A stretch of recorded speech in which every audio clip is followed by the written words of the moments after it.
Hello friends, आप लोगों का स्वागत है आदर्श मैथमेटिकल की क्लास में। तो आज हम लोग जानेंगे कि पूर्ण वर्ग संख्या की जांच कैसे करते हैं। तो पूर्ण वर्ग संख्या की जांच करने के लिए हमें पता होना चाहिए कि किसी भी संख्या का अभाज्य गुणनखंड करने पर उसमें समान जोड़े बनाने के बाद यदि उसमें कोई भी संख्या शेष नहीं बचती है तो वह संख्या हम लोगों की पूर्ण वर्ग संख्या कहलाती है।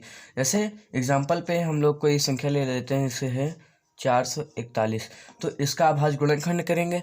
अभाज्य गुणनखंड करने के लिए हमें पता होना चाहिए कि अभाज्य संख्याएं किसे कहते हैं। तो बेटा, अभाज्य संख्याएं वह होती हैं जो या तो स्वयं से या एक से विभाजित होती हैं, जैसे 2, 3, 5 ऐसे।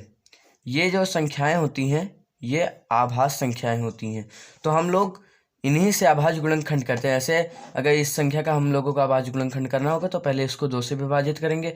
अगर यह संख्या 2 से विभाजित नहीं होती है तो 3 से, फिर 5 से, ऐसे ही क्रमानुसार इसको हम लोग अभाज्य गुणनखंड करते हैं। चलिए इसका हम लोग पहले अभाज्य गुणनखंड करते हैं। तो हम लोग देख रहे हैं कि यह संख्या 2 से विभाजित नहीं होती है, तो अब हम लोग इसको 3 से विभाजित करने की कोशिश करेंगे। 1,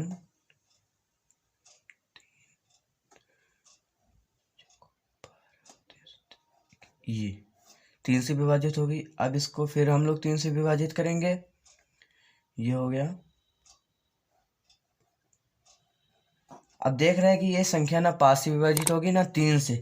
अब हम लोग विभाजित करेंगे इसको 7 से।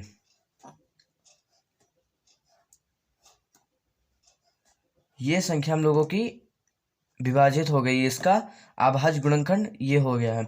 अब हम लोग इसके जोड़े बनाएंगे। देखिए जोड़ा बन रहा है 3 गुणे 3 गुणे 7 गुणे 7। एक जोड़ा का मतलब 2 संख्याएं। अगर कोई 2 संख्याएं हैं तो उसको हम लोग एक मान लेते हैं। जैसे ये 3, इधर भी 2 संख्याएं हैं। हमें मान क्या प्राप्त हुआ है? 21। इससे आप लोगों को क्या पता चलता है कि 441 जो है वो संख्या 21 का वर्ग है। अतः 441 एक पूर्ण वर्ग संख्या है। अब दूसरा एग्जांपल ले लेते हैं। जैसे 360। अब 360 का हम लोग अभाज्य गुणनखंड करेंगे।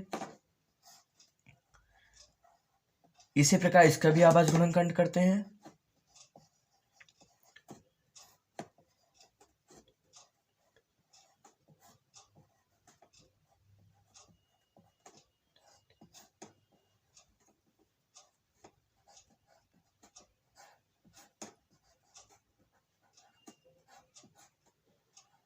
देखिए इसका भी अभाज्य गुणनखंड हमें प्राप्त हो चुका है।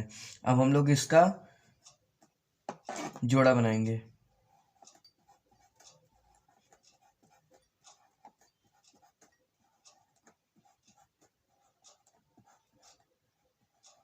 देखिए ये 2 हो गया और ये 2।